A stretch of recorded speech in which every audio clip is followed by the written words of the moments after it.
Hello and welcome, everybody. My name is Albert Flynn DeSilver, and this is Creative Writing Insights, a video cast about creative awakening via writing and spirituality, where I interview international best-selling authors, spiritual teachers, and other interesting humans. And today I have a very interesting human. I'd like to welcome Josephine Hardman, PhD. And just a little bio before we get into it. Josephine is a PhD, first of all, a certified intuitive healer and Akashic Records practitioner and teacher. She spent 10 years teaching writing and literature courses at the college level before leaving academia to fulfill her true purpose and do spiritual work full time, which I want to talk about that because that's an interesting and rare thing to be able to do. Now, through her Akashic Records work and online program, she helps her clients and students awaken the healer within so they can fully own their gifts and share their brilliance with the world. Josephine hosts a weekly podcast called Inner Work, the Spiritual Growth Podcast. I also want to hear a little bit more about that besides a couple of the episodes that I've listened to.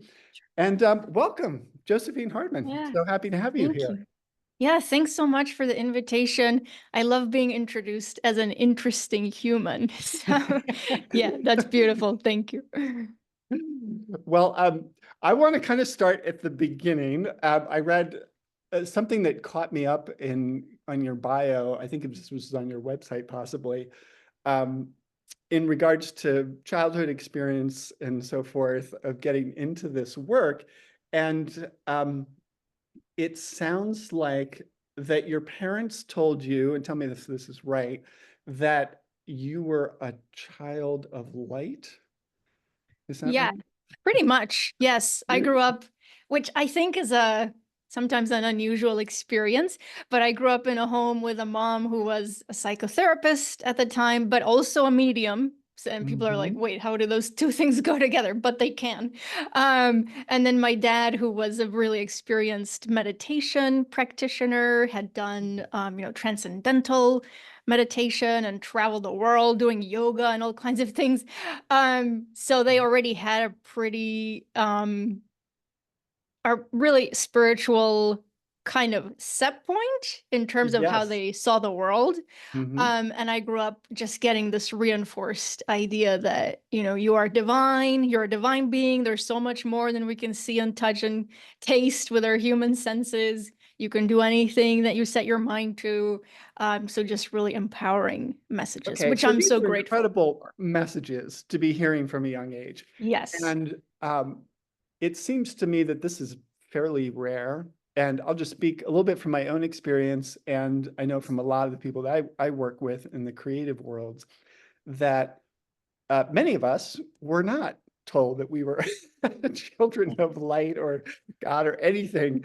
Some of us were neglected. Some of us were abused. Some of us, there was violence in the home. There was addiction and alcoholism and all these challenges in which we tend to imprint. I mean, this was my experience, was that we imprint negative identifications.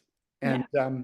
so I'm curious how you work with that. And I don't want, this isn't really a notion of privilege necessarily, although Oh, no, I understand. it's Yeah. it's kind of cool. So I'm just sort of curious how you navigate that world, because that's a really Yeah. amazing and very, for me personally, alien kind of Right. thing. Not that my parents Yes, I didn't love me, completely. right? Yes. But this is a whole nother level of like being in Yes. the world. Yes, completely. And I hear that a lot. So I know it's like the normal human experience in many cases is I was not attuned to, I was not soothed in the way that I needed, I was not seen, heard, or validated. And I can say, so I had this really safe container, we can say, in the Mhm. home that I grew up in, but still, going out into the world, I had some experiences that then I still developed some of those negative self-image or those kinds of things. So I was born and raised in Argentina. And then with my parents, we immigrated to the US when I was 17. So that was, I have some trauma, we could say, of being uprooted in that Mhm. way. So my immigration story. Um, and then just being in the world, right? So other kids, peers, mocking you, criticizing you, rejecting you in one way or another, that then makes you feel shame or I'm not good enough, I'm not worthy. Mhm. So it's like, even with this sort of ideal home environment, I think once you go out into the world, there are still many ways in which you're going to be battered down in some way, and then you're going to have to sort of deal with that, which I've had to do as an adult. So, yeah. Sure.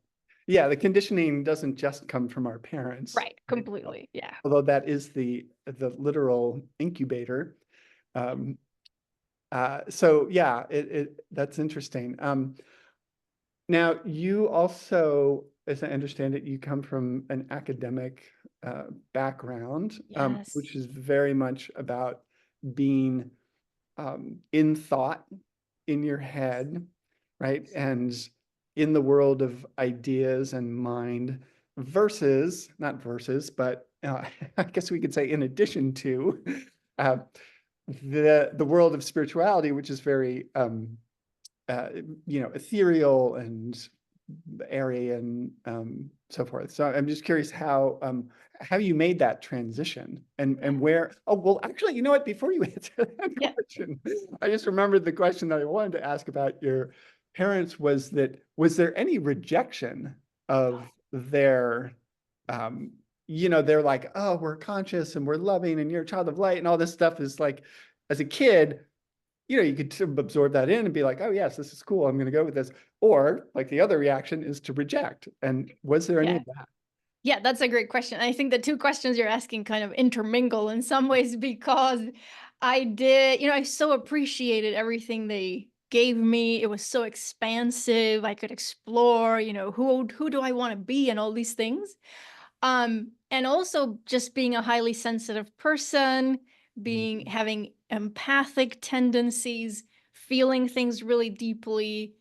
I also feel like at some point I realized, oh, one way I can please mom and dad as well, or get more approval, get more love, is to excel academically. So it's like I discovered the A+ student archetype and then took that Uh-huh. on for myself. And it also helped me with not feeling my feelings as much. So I like to say at some point I kind of started living from the neck up Yeah. and Yeah. disconnected from the body because it was just a lot to be in those constant spiritual, emotional experiences. Hmm. And it was kind of, there was a lot of organization, I feel, that happened internally with going into the mental Yeah. space and then being able to excel in that way. So that's why I went to college, then went into grad school, got my master's, got my PhD, and it just all felt really like I was getting so much external validation, approval, recognition. It was fueling my perfectionism. So Hmm. just a lot of other things that I already had within that were sort of um, that just the academic world tends to feed into sometimes, in my experience, in my case. So I feel for me, the rejection was like, oh, okay, so I'm going to turn away from all of the spiritual kind of feely, touchy type situations and experiences and going to this mental world, as you were saying. Yeah. And then I Interesting. had to find my way like back, Back. So yeah, Right. which was like a circular process. Brilliant. Can you talk a little bit about your experience of that difference between knowledge and spiritual experience? Because spiritual experience is not knowledge. You can't really, sometimes in spiritual circles, people talk about knowing, but it's not knowing in the same way as knowing a Shakespeare play by heart is knowing, right?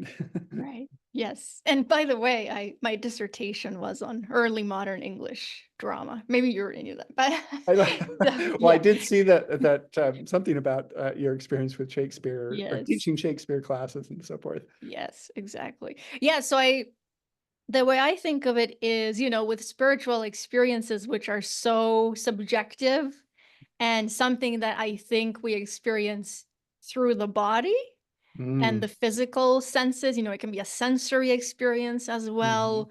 And there's just that knowing where sometimes we can't explain where it comes from, or it may not even be rational, or it's like, how do I know that? How do I have this just absolute certainty about this without any evidence, and so on and so forth? So it's just more of that internal sense of knowing versus, all the years that I spent in the academic world, which was about, oh, go out and gather external mhm. knowledge. So go out Yeah, and read, yes. go out and study what other people have said about Shakespeare. So then you can figure out what you're going to say about Shakespeare, right? Which is a totally different frame of mind and approach. And where I think, at least for me, again, the body was not really part of Mhm, that process. I feel I just mhm. walked around campus, but it's like, where was my body? I don't know. It was just all head. Yeah, And I had to find my way back into the body once yeah. I realized, oh wait, I'm not living a full experience of life when I'm Mm, only up in the mental mm. space. So yeah, and now I see it as, because I still love external knowledge, right? There's so much we Sure. can learn.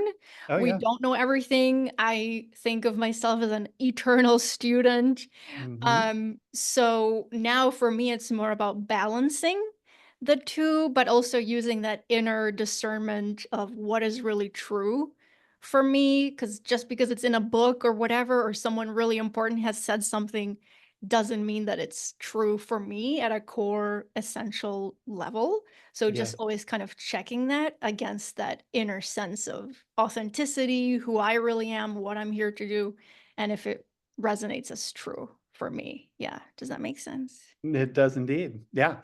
You use the term highly sensitive person, HSP, which gets thrown around a lot. And I don't know if it's technically in the DSM, that Oh, yeah. diagnostic and statistical, Yeah. I I can't I remember don't think it the I name don't of think the it is. manual. It's Yeah, I know it was coined by Dr. Elaine Aron. So there's, Mhm. a whole book and highly sensitive person workbook and all these things. So I don't know if it's like officially a diagnosis in that sense, but once I discover that term for myself and read through the traits, it like hit all the points and I was like, "Oh, okay, yeah, that makes a lot of sense." So, Yeah, totally. No, and and it's interesting if I don't know if you have friends and or intimates in your world who are not that and who tend to both be physically like really tough and resistant. Like my wife is she's just physically tough. Her skin is not like sensitive to hot oh water wow. in the same way. Um, and mentally, she's super tough. And she also happens to be like wicked compassionate and loving and all of Yeah, that. of course. But it's like this different thing. And she sort of Yeah. like jokingly makes fun of me sometimes about being an HS, Oh, of course, which because is, you're one, right? I just think I'm just curious what your experience of that contrast is like in the world. We don't live in an HSP culture at all, Right. Oh, right? completely. No, I know. And even like something like being in an academic environment or people, that are in the corporate world. And there's just this predominant, just that people predominantly are not HSPs and therefore don't have that lived experience Right. of what it's like. For me, it feels like sometimes it feels like I'm out in the world, but it's like I don't have any skin. Like Mm, just everything, yes. everything, and there's no filter, and everything just kind of comes in, and can feel overwhelming. So my husband is a highly sensitive person, but he's also an extrovert, whereas I'm really an extreme introvert. So I'm on that end of the spectrum. Mhm. So he can handle a lot more of being out and socializing, and his batteries don't get as, or sometimes he even feels recharged when Yeah. he's socializing. So we have found sort of a way to meet in the middle with that, but I have definitely had experiences of feeling like people just don't understand that fundamental difference and that Mhm. internal sensory experience of the volume on the TV is like, it hurts me. And people are like, oh, I had no idea. Like, that's the normal volume for me. And Yeah. it just feels like, wow, how can I even explain that to someone, you know? So how do you do with Las Vegas, for example? Or Oh do you just God. stay away? Yeah, I haven't, I mean, it looks really cool and fun. I would probably have to do like being out, for an hour and then go rest in the hotel room for a little, like really balance it, which is how I do daily life anyway. Like I just need a lot of breaks and time Right. alone to recharge and all of that. So yeah, which I'm sure other HSPs can relate to. Yeah.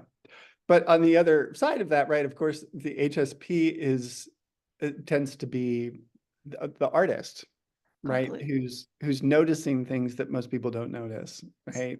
So true. Or the intuitive, Yes. the spiritual teacher who's really sensing into other realms, whereas Yeah. most people who are not most, but maybe or maybe most, I don't know. A lot of people are just kind of going through the world, kind of crashing through and bouncing Yes. off or being like, oh, there's a thing over there that's kind of interesting, Yes. whatever. And they're not Yeah. sensitively tuned. I know. And I often wonder, well, and sometimes in moments when it feels like the high sensitivity is a challenge, then I'll think, oh, what is it like to move through the world and just kind of, you can go anywhere, you can like go into whatever room and you're fine. And you don't pick up on all the subtleties of everyone's energy, because that can be overwhelming again. So, Yeah, yeah, yeah, it's absolutely. that you're so right that there are so many gifts that come with this, and like being able to read between the lines, right? Of what people are saying, what they're not saying, like, so yeah, that it's so helpful as an intuitive healer and of course as an artist. Yeah. Okay, so there's that word again, intuitive. And Yeah. I think that gets hurled around a lot. And it's just like, oh, we sort of take this word for granted. But tell us, what is an intuitive healer Yeah. exactly? What does that word intuition mean for you? Yeah. So, well, it's my answer to that. We've touched on a few points already of how that works. But for me, it is that inner sensory experience, that inner knowing, that for me, intuition is also like having all of my intuitive channels open.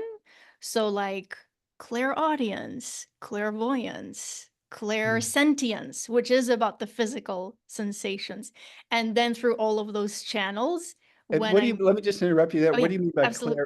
clairvoyance? Because Oh, that's a yeah. great term, right? Yeah. Clairvoyance. Yeah, so clairvoyance is ability to see. The way I think of it is the ability to see beyond the veil Hmm. so that we can see beyond what looks like material physical reality into the spiritual truth Mm. beyond that, which Mm. is when, for example, if I'm meeting with a client, right, as an intuitive healer, and they're telling me the story kind of where they are or what the challenge is, and already because all my intuitive channels are open, I can receive that and just have an intuitive nudge about what is actually going on here or what's the root cause of whatever challenge or issue or situation they're going through, which then helps me kind of direct the session where it most needs to go. So it's just about really being finely attuned to the Hmm. client through all of our senses, that inner knowing. Sometimes it's just a gut sense of, oh, I know where to take this client Hmm. for their highest good and healing in this Hmm. moment. Hmm. And so I had to get trained. I mean, I have a lot of natural gifts with that, which I feel we all do. We're all born with some of these gifts. Hmm. Um, and then there can also be a process of refining the gifts. So I went through a whole year long, training program to be able to fine tune all of these things and be ethical about it and all of that. So, Yeah, yeah, yeah. Well, I'm always cheering on my writing students to become to trust their intuition, yeah. So, and to cultivate that for a deeper creativity. yeah. And so I'm wondering how you instruct folks on cultivating a deeper Yes. intuition. Like, what are some of the ways that you get in as it were, Yes. get behind the veil. Yeah, absolutely. So here is where, can I bring in the Akashic It's Records? time. It is Okay, time. yes. Okay, Let's great. do it. So one of my, well, no, my primary modality really at this point is the Akashic Records. Mhm. And maybe I can give a little bit of a primer of what the Please, records yes, are yeah, for because people I'm who going to are say that I've unfamiliar. never talked about this with my audience Okay. and my list, Yeah. and never in the context of writing creativity. So this is why I'm so Yeah. excited about our Yeah. conversation. So Yes, go. amazing. Yeah. So the Akashic Records are, there are a few different ways we can think of them. One is as a vast repository of information. Mhm, So as the name implies, the records are constantly recording all of our human experiences, all of our human lifetimes. I believe we've lived lives before this one, will likely live lives after this one. So the records are continually recording every word, deed, thought, choice, like anything that is created or that we make or that we speak as human beings, all of that is recorded. I'm sure your audience knows that, energy can never be destroyed, right? It mhm. just changes from one state to another. And so everything we do as humans is recorded in the records. So some people also think of them as a memory field, and this is a field of consciousness. So the Mhm. records are encoded in the universal energy field that's all around us, that interpenetrates us. We are part of that universal grid and field. And so the records, also, when we tap into them, give us access to super conscious realms. We could also say, like, the collective unconscious, right? All of these things are swimming around in the Mhm. energy field of the records. They're also a field of quantum healing, quantum transformation. So we can work through our issues, our challenges, sometimes at the speed of light by going into the Okay, records. so Yep.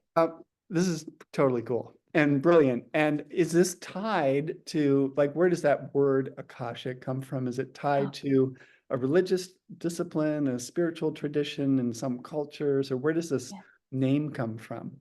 Yeah. So it's not tied to any religion.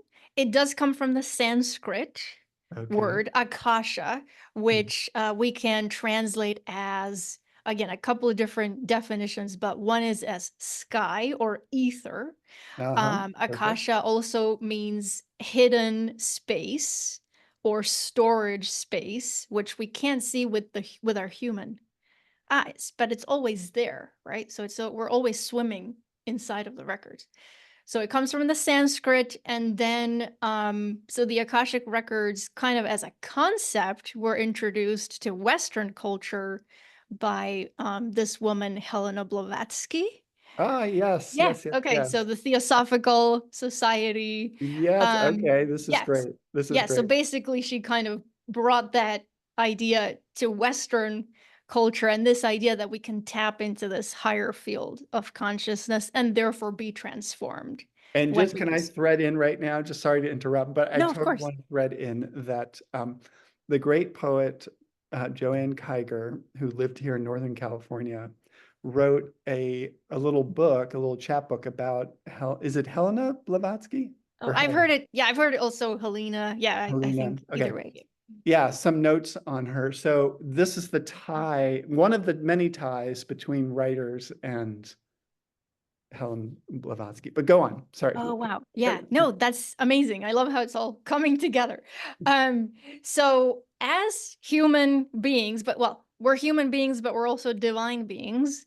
So we just have a natural divine birthright, all of us, no exception, to be able to tap into what we call the Akashic records. Wait, can we And stay with the Theosophical Society for a little bit? Like for oh, those sure. people who aren't familiar with the Theosophical Society and Yeah. what So was yeah, or yeah. is.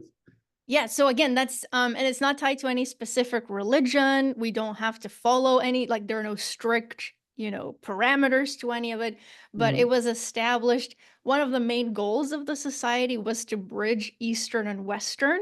Mhm. spiritual traditions and ideas and concepts, but really all kind of with the goal of furthering, self-development, so human development, growth, evolution, all of And what that. year are we talking? So this is like early 19th century, Mhm. I believe. Yeah, I would have to double check again, but yeah, that's what I want to say. Early 19th century. Yeah. So 1800s, early 1800s Yeah, ish. but and then all the way into, there have been different like an evolution of the society. So then Yeah. into the 20th century. Yeah. Mhm. Okay, great. Yeah. Sorry, carry on. I Oh yeah. forget what you were Yeah. saying. Yeah, so I was going into, we all have this natural birthright to be Yes. able to tap into what we call the Akashic Records. Again, for the purposes of evolving to our highest possible level. And because we are divine beings, so the records can help us remember, or no, let me backtrack and put it this way. The way I see it, one of our fundamental problems, like just as a species, is this identification with the little self. So little Mhm. self with little s self versus that capital S self Mhm. that is actually what we are. So just eternal, endless beings. Mhm. Um, and infinitely powerful, peaceful, connected to all that is. We are not separate. So one of the primary things the records can help us do as we tap into them and connect to them and use them actively is to remember that. So to disidentify from little self, which is also Mhm. ego self, Right. and then be able to reconnect to our eternal essence and nature and remember that capital S self and then really embody it and live from that place. Yeah. Is that making Brilliant. sense so Yes, far? Yeah. beautiful. And so when we're speaking about things like artists, writers, creator. Well, first of all, we're all creators, right? And that's another thing, that's another fundamental problem is that we forget that Mhm. and we become, or we think that we are reactors, that we're just reacting to whatever is happening and that we Mhm. don't have any say in creating that reality that we're experiencing. So the records can help us again remember. It's like a fundamental shift in perception, right? From, Yes. oh, I'm just reacting to what's happening to, no, I am this powerful infinite creator. So we can use the records in so many ways to first of all, shatter the illusions of the ego self and the ego mind. And, to me, when I think of something like writer's block, let's say, Yeah, to perfect me, example. that, yeah. So to me, that is a situation where some form of ego interference has gotten in the way and is like driving the bus, right? Instead of us being fully aligned with that creator, capital S self, where things just flow. So Yes. when we go into the records, one of the things they help us do is what I call shed human density. Mm. So shed, Mm. all of these egoic attachments and Hear beliefs. that, people. Yeah, Shed human human density. density. That's Yeah. awesome.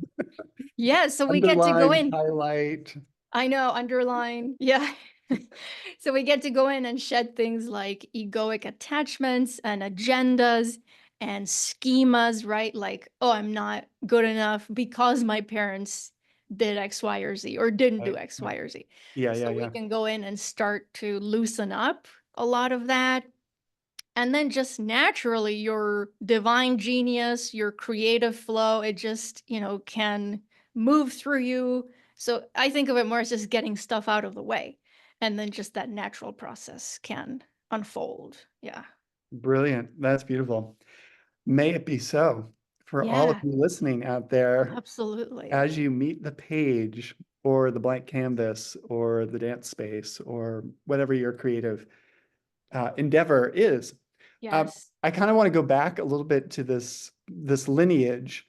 Yeah. I mean, this sounds a lot like the Vedanta or Buddhist, Yes. Taoist teachings, things like that. And, you know, if we go back beyond Blavatsky, if I'm pronouncing that properly, is she, where is she getting this from?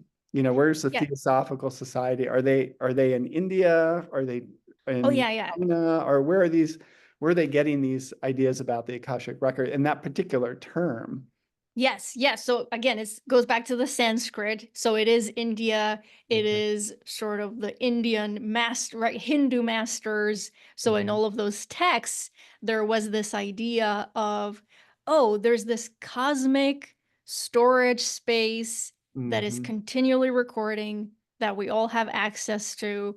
And then if kind of, I want to say parallel to that in a sense, or even after that, there are references even in the Bible about the book of life. Okay. Mhm. So Mhm. we think, oh, they're talking about the records, or that's one way to interpret Interpret it, that there's sure. this book of life where everything is recorded, including all of the past and also potential futures that we can look into, and so on and so forth. And we know how Although, people like to interpret the Bible. yeah. So Oh, we might as well interpret it on like vast spiritual yes. terms. Right? Why not? And I mean, at the end of the day, it is all interconnected. So, Yes. yeah, but there are ancient texts that describe this hidden space where all of human experiences are being recorded. So that's where Blavatsky is kind of getting it from, and then putting it in terms that for Western culture it would make sense. Yes. Yeah. Yes. This is great. What a cool idea. And the Yeah. fact that it's probably going back thousands and thousands of Oh, years. completely. Yeah. Yes. Totally. Yes. So this And isn't some new age no. spiritual concept concocted by white women in the suburbs. Right. No, it isn't. No, thank God it isn't. Yeah. And I can say, so some other ways we can use the records to help us with the creative process, Yes. just Yes. generally speaking. Um, so for example, we can also go into the records actively. And when I say go into the records, just so Yeah. people know, Explain that. yeah, right. Because sometimes I take it for granted. But Is it a again, this book? is, yeah, right. Or Right, is exactly. there It's an not, online portal or like right. Yeah. how do we get there? Yeah. So, and I just want to say also to people, if they go to my website, I have a free Akashic Records mini course where I Which is walk. very cool, which I can Yeah. vouch for. Yeah. Oh, yay. Very Awesome. recommended. Yes. Yes. That's amazing. And so I just walk you step by step through the whole process. But so people, might be familiar with something like shamanic journeying, Yes. or just going into a deep state of meditation, which is fairly similar to tapping into the records. So basically, we just get really centered, and then there's a specific prayer, a portal prayer that we use, which again is in my free mini course if people want to access that. So we speak the prayer, and the words of the prayer are really designed to help. I think of the prayer as an act of remembrance, because when we speak the prayer, we are reminding ourselves, oh, wait, I'm not actually separate. Oh, I'm already in the records. If I just Mhm. allow that to naturally flow, there's no separation. I have the right to be there. So we're just remembering who we really are when we speak the prayer, and that opens the energetic portal into the records. Act And of by the rem- way, in this process of accessing the records, we are required to show up in a particular way. So just as we would for a shamanic journeying or something like that, it's really important to be grounded and centered and emotionally stable, and maybe doing some breathing beforehand. So just so we're in the right energetic frequency to Yes. be able to match that higher frequency of the records. So once we do that and the records open, it's also really important to let go of expectations at that point, or Yeah, I was gonna shoulds, say, how do you right? know? Like, is there a Yeah, bunch of are whistles going off and right. bang, Right. like Yeah, are we having an confetti. No, instant spiritual experience? right. Yeah, and that's that's one of the things that I teach my students, especially in the, beginner students, that first of all, it's so important to let go of expectations or shoulds. Mhm, Second of all, this is really about leaning into trust and surrender. So trust mhm, and surrender are kind of the two pillars in this work. Um, because we have to trust that once we speak the words of the prayer, we are effectively in the records. Like there's no other place we can go, first of all.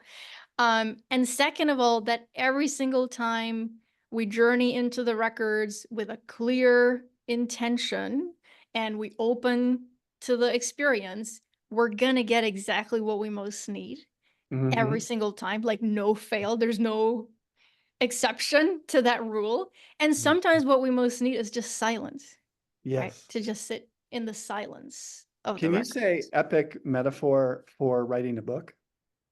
Oh, wow. That's amazing. Yeah, I right. mean, this is the same thing what we're doing, what I want people to be doing, to be considering when they're starting a new book or a new writing project is, those elements of surrender, trust, let go of expectations, prayer.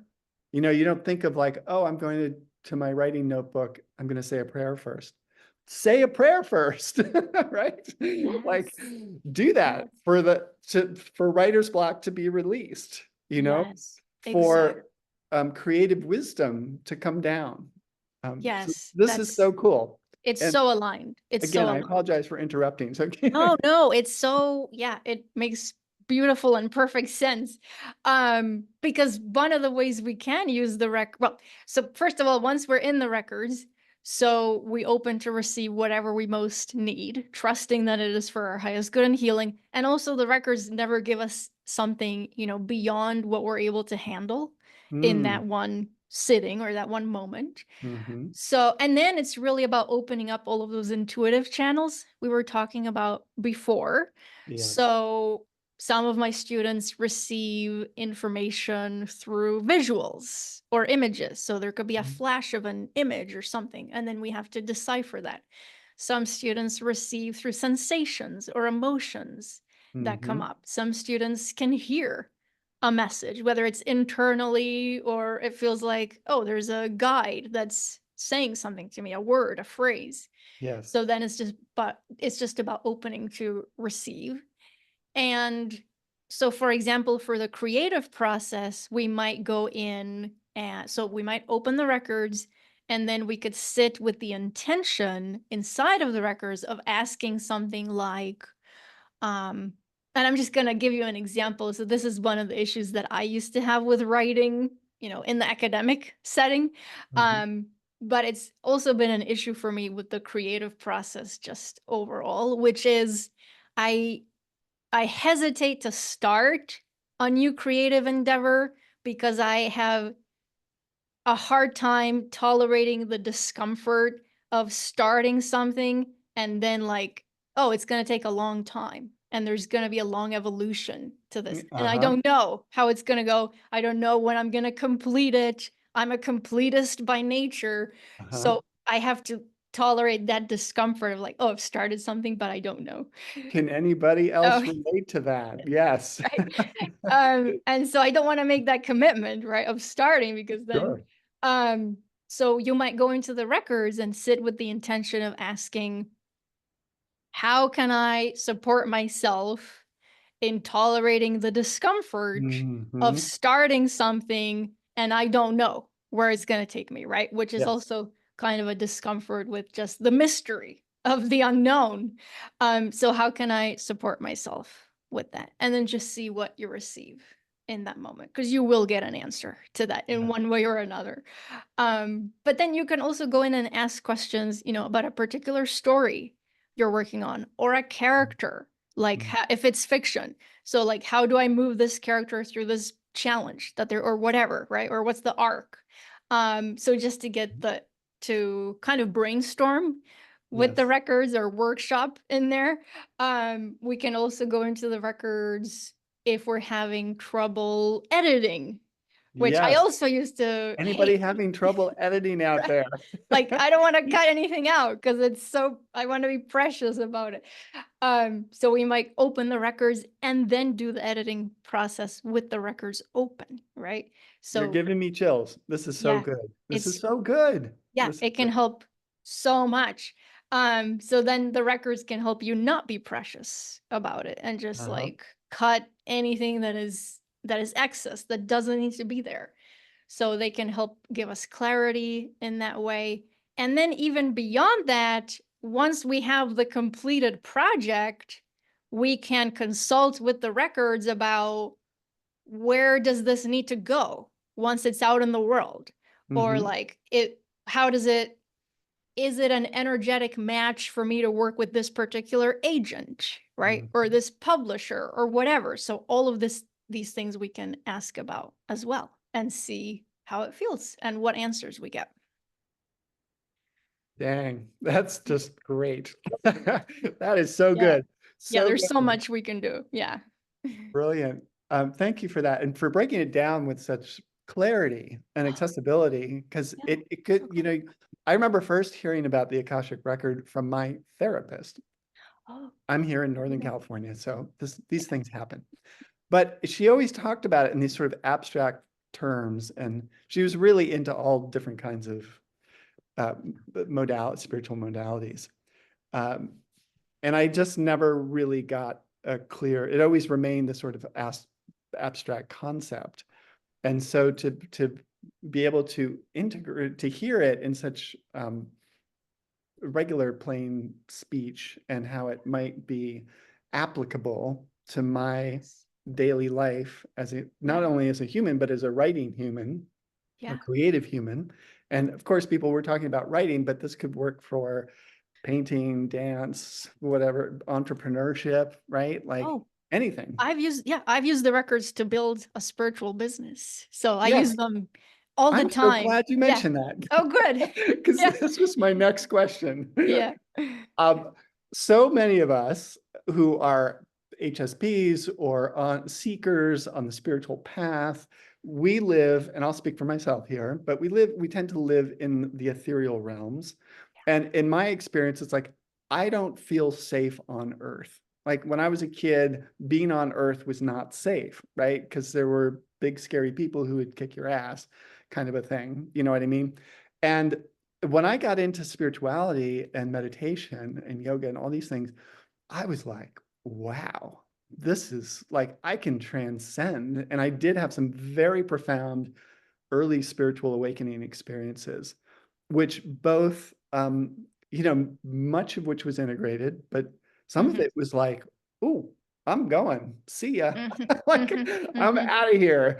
And I could go really deep, and I would experience calm and serenity and beauty like I'd never experienced in my life, in my body, Yeah. and I didn't want to leave. Right. Um, and so and what I associate most with that being on earth thing is money and having to make money and having to Yeah. sort of take care of business on a daily Yeah. basis. Um, and so I'm wondering if you can speak to that sort of dichotomy of of being earthbound in Yeah. money and dealing with that on a daily basis and teaching these very etheric kinds of notions Yeah. and spiritual Yeah. notions. Yeah, you're putting it so beautifully. And I agree with that notion of sometimes being on earth feels so dense Mhm. and I still to this day don't fully understand how a lot of these things on earth operate, like linear time, Yeah. money, politics, like it's so foreign feeling still to this day. And I will say the Akashic records are one of the tools that so I first opened them when I was 17, so it's been a Mhm. long time. It's been 20 years now and they've just been a consistent companion for me through life I and love have it. really helped me to understand, or maybe the word is not understand, but how to get to a point where I can be, where it really does feel like I am fully here on Earth in a physical human body, and I have an ego, and sometimes I still get triggered or I don't understand how humans Mhm. operate. But where I also feel like I genuinely am expressing my divine nature, most of the time. Again, it's never going to be perfect, but most of the time. Mhm. So where it feels like I have both this horizontal orientation of like just the human day to day, pay your taxes, whatever, mundane, right, Yes. experiences, Yes. and then the vertical experience. Because for me, the records are just with me, 24/7 by this point because I've used them so much. So I just I was have, going to actually yeah. ask you that, and sorry to interrupt again, but No, no, no, I love it. Yeah. this is kind of a perfect entry point. Yeah. Can somebody live sort of in that realm of the record experience? Because, I'm Yeah. thinking about this. We mentioned writer's block earlier. Yeah. I don't have writer's block. I've never had writer's block. I've Oh. always just been like, there's always been sort of too much flow coming Oh, through wow. in terms Yeah. of ideas. And Yeah. so, I'd be curious, tell me about that. Like, Yes. is Yes. there, So, really, our natural state is to be connected to that vertical experience at all Mhm. times. Yes, Like, that's the way I see it. That's our natural condition. yes. But it's just that we get so tempted, and there's so many distractions to stay only at that horizontal Mm, mm, level of perspective. And so it's like we forget to look up, right? But it is completely possible, and it does happen. The more we work with the records, the more they just become naturally integrated mm, into those day-to-day human experiences. So and that's why there are really vast ripple effects to working with the records, because then you're showing up to all of your human interactions from a different place.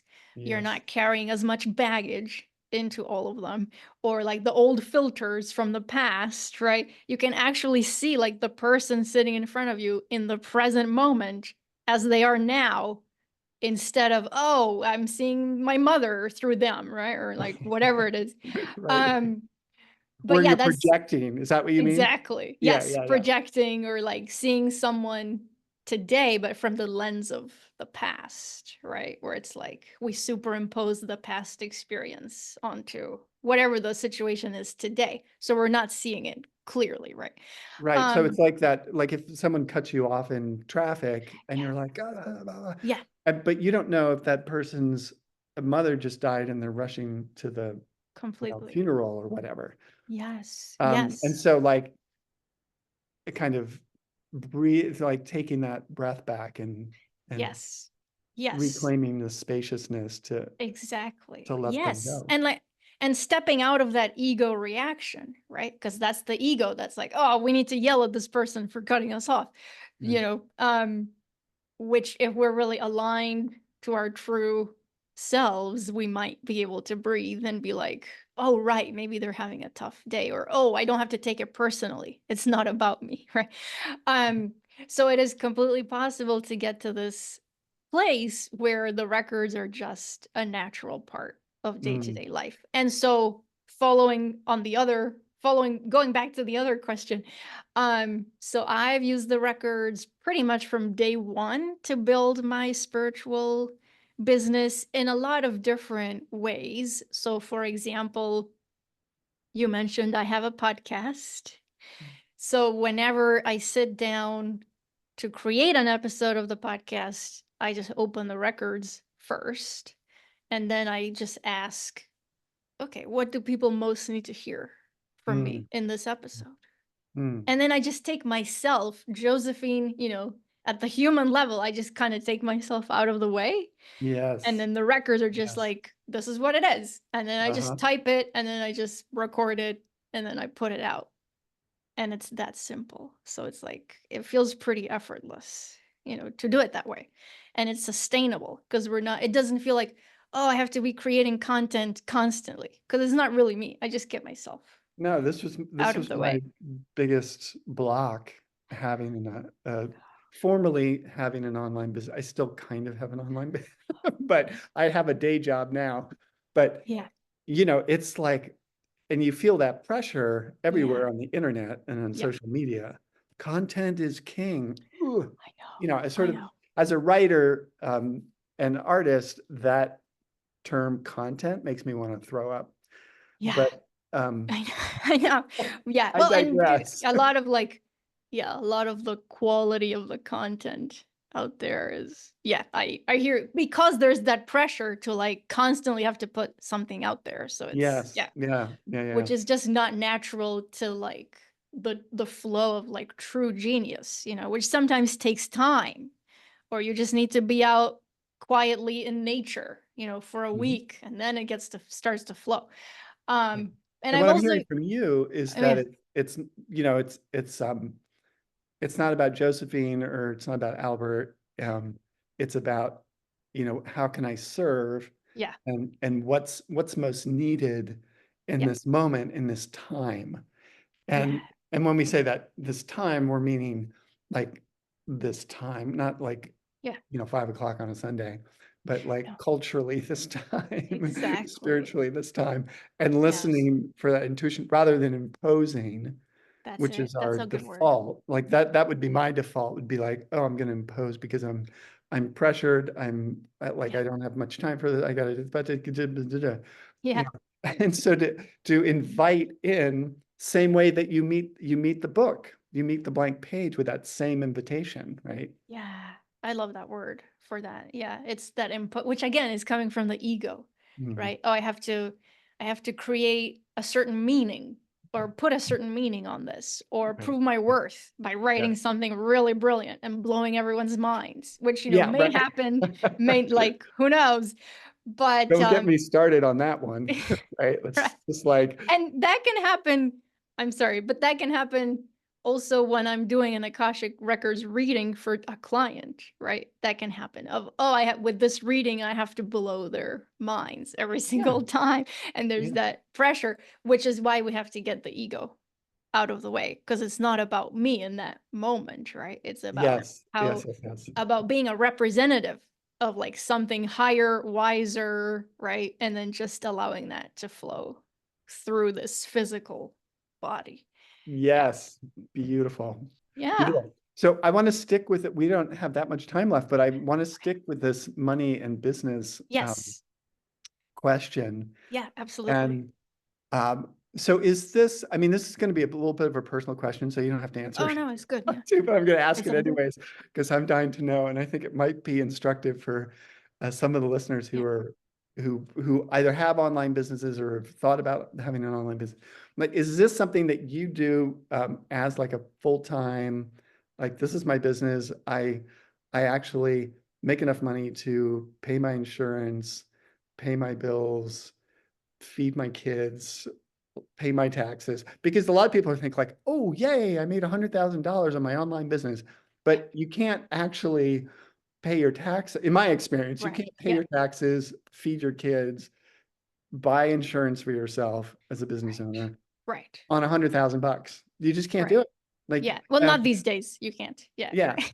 Yeah. And so it sounds great. Like I made $100,000 on, online with my Yes. spirituality business. So I'm curious a little bit if you don't mind speaking about that reality as much as Yeah. you No, want, in your experience. absolutely. I think that would be really interesting and Yes. cool. Yeah, yeah. So for me, it is my sole source of income. I do support myself through it. And well, I mean, I can just say it, and I do make more than 100,000 a year. So it works, it's sustainable for me. Um, Especially because at this point, I can say it this way. When I was doing only like one-on-one sessions, then it was really challenging and I was starting to burn out. Right, So right. I had to shift to a model of teaching and doing programs and working with people kind of more at scale. And Yes, I still do the one-on-one stuff because it's so rewarding and so nourishing, and it yes, feels amazing. yes, But also I'm just one of my, like, I was just born to be a teacher. So now it's so incredible to me, and I'm so blessed and grateful every day that I get to teach about the Akashic Records. Like, I never mhm, thought that that could be possible. But I have my Akashic Records certification program, So I teach healers, coaches, spiritual practitioners how to Right. use the records first to heal themselves, because that's so important, and then to use them as a primary modality with their clients and grow their businesses. So for Yeah. me, that has been like the most sustainable way to run my business, but it took time to get there because I had to work through my own hangups Right. of, well, and which I think a lot of as spiritual people, we have that hang up of like, how do you charge money for spiritual work, right? Which we have to bust through that Mm-hmm. because it is an exchange of value, right? And there's no problem with that. And money is just energy. Mm-hmm. So I had to work through that. I had to work through, am I really valuable? Am I really worthy as I do this work? Is this Yes. really valid, especially coming out of the academic world, right? Where when I left the academic world, some people were like, what are you doing? Like, you've gone nuts, right? Yeah. And so I had And to we need overcome that. quantifiable results, right? Right? Yes. Like the Akashic Records. What is going on? Yeah. So yeah, I had to get over that and like what are people gonna think? And Mhm. all of those things, it's like my energy was being diverted into places that were not necessarily productive.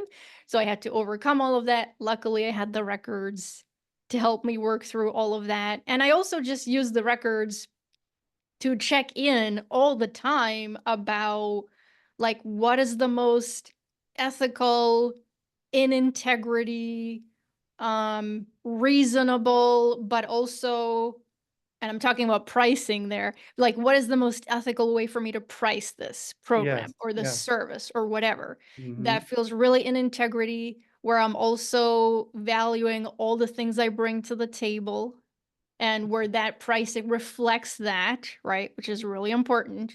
Yep. So I feel once we can work through some of those inner hangups and, static around money or charging a certain way or whether the work is valid, I mean, it's really kind of limitless what we can do with an online business because Oh like my you gosh, can this reach is so brilliant. many You know, people. Yeah. and part of the reason I'm asking this question is because there's also a lot around money and writing, and Oh, a lot of right. people who think, "Oh, I get a book deal," and I thought this too. Like, my my problems would be over.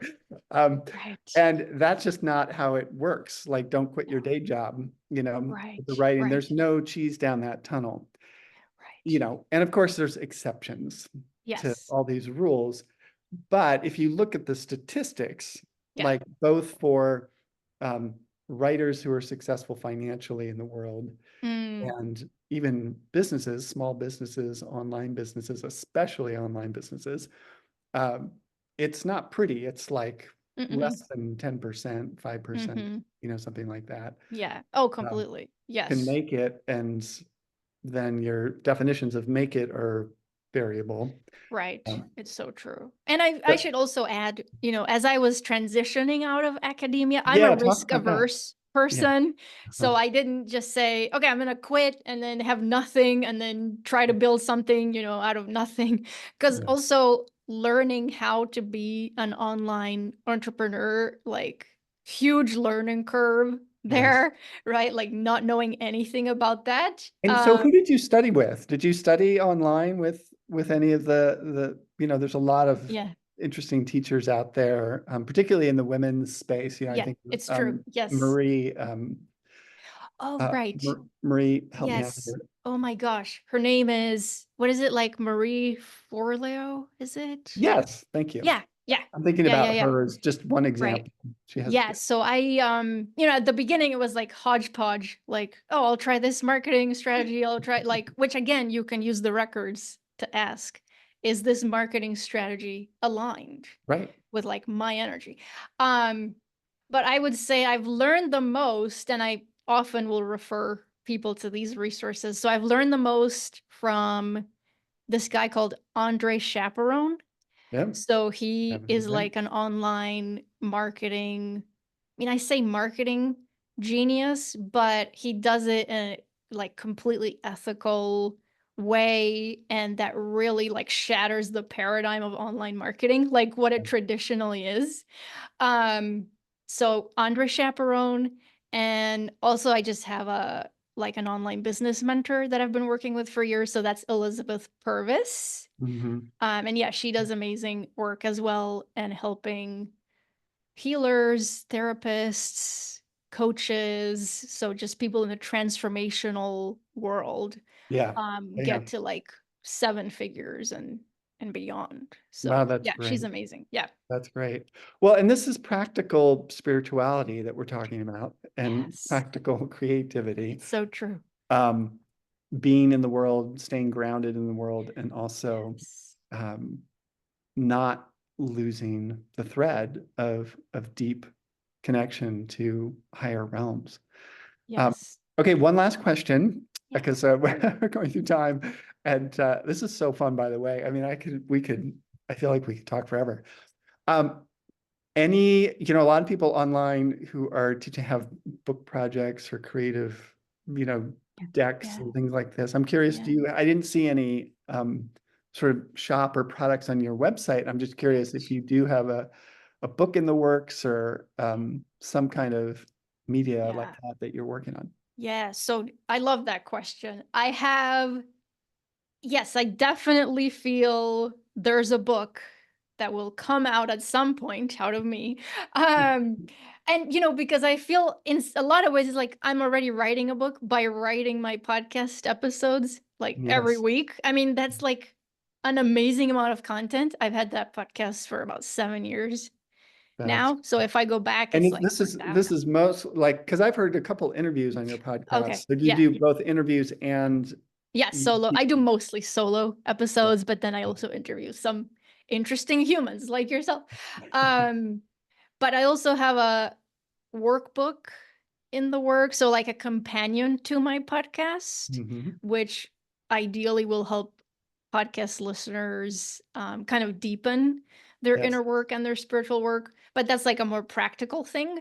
Um, and I would think at some point I will write a book about the records Yeah. specifically and everything we've been saying. So how to use them in really grounded, practical ways. Because to me, it's like, well, I don't want people to use the records to spiritually bypass Yes. anything or to try to Mhm. escape. Yes. As you were saying before, it can feel so dense to be down here on the human earth plane. So, sometimes we just have that natural tendency to want to escape. So it's so important that we use the records, but always, fully grounded in our bodies, fully anchored into the planet, Mhm. and with the intention of, I'm going to bring these insights down to earth and then see, okay, how do they illuminate where I am today? How do I apply them? How do Yes. I live them where I am now with the people in my life, with the places I have to go to? Because otherwise, it's like we're just leaving it on a shelf, and it's Yeah. not, Yeah. it's Yeah. not serving us. Absolutely. No, this is beautiful. Yeah. Totally brilliant. Okay, one other quick thing. Yeah, I please. first learned about you on Michael Beckwith's Yeah. podcast. Right. And tell me about that, Yeah. meeting him and Yeah. how that connection was made. Have you Yeah. ever been to Agape? That is such, yeah, that was an incredible thing. So I first saw him on an Oprah show. Remember Yes. The Oprah show Yeah. that was on TV like every day, I think it was. So I saw him on there, maybe what was that, like 10 years ago or more. I Or saw him more. on there. Yeah. I want Yeah, to say probably more. I 15. saw him on there, and Oprah was introducing him as, this is one of my spiritual guides, mentors. I was like, so cool. Everything he said was so brilliant, made so much sense. So that's how I first saw him. Then fast forward in time, and I have a podcast, and his team reached out to me and said, oh, do you want to interview him on your podcast? So like my podcast got to a place where they're Love reaching it. out to me. Yeah. I was like, wait, is this really happening? Yeah. So I was like, yeah, I will interview him. Yes, please. Yeah. So he came on my podcast, and we had a great conversation, of course. And he said like so many resonant things. And then I left it at that. And I was like, this is like one of the most rewarding things ever. And then his assistant said, oh, we love the conversation. Do you want to come on Michael's podcast now. So then, Yeah. yeah. So I was like, yeah, again, like, yes, thank you, Hello. universe. So I said yes. And then I went on and had a chance to talk about the records and all of these things. Yeah. And then at the end of that, he said, oh, you have to come to Agape and I said, oh, it's on my bucket list. So It's I will inc- be doing that at some yeah, point. that's Yeah. incredible. No, I got to go down a couple of years ago, Oh, nice. right before the pandemic. And Oh, because I was teaching a gig down in Santa Monica, wow. and I've always wanted to make the pilgrimage. I've seen him speak a million times. Okay. And for me, he's just one of the most extraordinary orators in America, if not the world. And if you've not, it comes through the computer, Wow. the Right. YouTube channel. But if you've ever seen him in person, it's just the energy is so up leveled Oh, wow. that you're just like, whoa, it's really incredible. And then to go to Agape, the vibe in there is just Oh, spectacular. I can I imagine. mean, Yeah.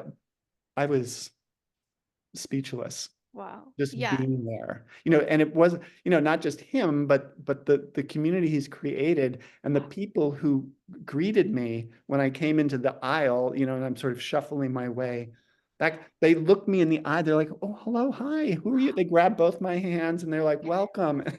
There's just such a great love vibe there. That's incredible. So, Yeah. It's amazing. Like, yeah, the kind of energy that he just holds, in yeah, his being. Like, yeah. wow, it's really aspirational. Yeah. Totally. Well, and then I hear you on his podcast, and I'm like, who is Josephine Hardman? Uh, Like she's a resonant being of light for oh, sure. thank you And so much. I'm just so delighted to speak with you. And I Yeah. think this has been completely brilliant and illuminating for our listeners and all the writers out there. Listen carefully, re-listen, folks. Josephine Hardman, thank you so Yeah. much for being here. And before we go, how can people connect with you? Yeah, absolutely. First of all, thank you again for all of that and for having me. Yeah, this has been amazing. So my main website is josephinehartman.com. Pretty simple. And again, if people want to access that free 8-day Akashic Records mini course, you'll see that right at the top. Get the free mini course, just click on that. I'm also on Instagram sometimes. That used to be one of my marketing Yeah, yeah. strategies, and then the algorithm changed, and I was like, it's not worth being on there. But I still do have an account, and there's content on there. So it's at healer.josephine. And Great. then my podcast is called Inner Work, a Spiritual Growth Podcast, and that's on most platforms and goes out every week. Beautiful. Beautiful. Excellent. And people, just a quick reminder, if this podcast, this interview has been valuable to you, please go ahead and subscribe, click the button, do all the dingy bell thingies that we have to do to keep these things going for us and to get the great inspirational work out there in the world to change the planet. These kinds of conversations, I really feel, do change consciousness. They change the world. And so I want to thank you, Josephine, for your incredible work in the world and for being here today. Yeah, thank you so much.